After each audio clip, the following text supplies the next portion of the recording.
নমস্কার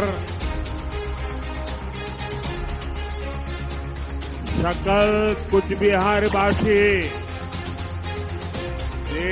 আমার সাদর প্রণাম। পশ্চিমবঙ্গের প্রধানমন্ত্রী নরেন্দ্র মোদী লোকসভায় ভোটে কাকে কোথায় প্রার্থী করতে পারে দেখে নিন। শীঘ্রই আসন্ন লোকসভা নির্বাচনের প্রার্থীদের প্রথম তালিকা প্রকাশ করতে পারেন ভারতীয় জনতা পার্টি। এ নিয়ে উচ্চ পর্যায়ের বৈঠকও হয়ে গিয়েছে।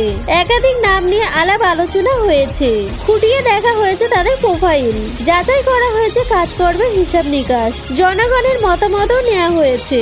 সবকিছু নিরীক্ষণ করেই তারপর প্রার্থী তালিকায় ফাইনাল করা হয়েছে বলে খবর। খুব শীঘ্রই তা প্রকাশ করা হবে দলের তরফে। সূত্রের খবর 543 লোকসভা আসনে 155টি আসনে প্রার্থীদের নাম চূড়ান্ত করেছে বিজেপি বলে সূত্রের খবর। প্রথম তালিকায় বেশ কয়েকজন হাই প্রোফাইল নেতার নাম থাকতে পারে বলে খবর মিলেছে।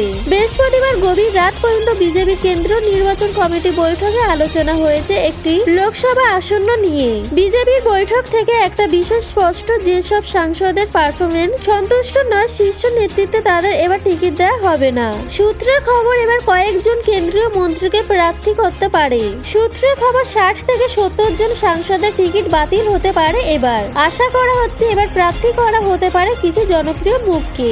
উত্তরপ্রদেশ সূত্রের খবর প্রধানমন্ত্রী নরেন্দ্র মোদী সম্ভবত তার পুরনো ঘাঁটি বারাণসী থেকেই প্রতিদ্বন্দ্বিতা করতে পারেন। লখনৌ থেকে প্রতিদ্বন্দ্বিতা করতে পারেন প্রতিরক্ষা মন্ত্রী রাজনাথ সিং।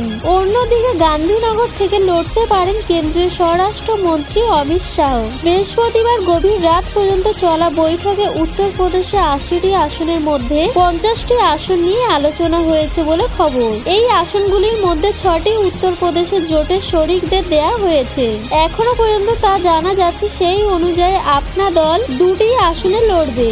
রাষ্ট্রীয় লোক দল পশ্চিম উত্তরপ্রদেশের 2টি আসন পেতে পারে। ওম প্রকাশ রাজভার এসপি একটি আসনে প্রতিদ্বন্দ্বিতা করবে। তখনের জন্য ভালো থাকবেন, সুস্থ থাকবেন। দেখা হচ্ছে পরের ভিডিওতে।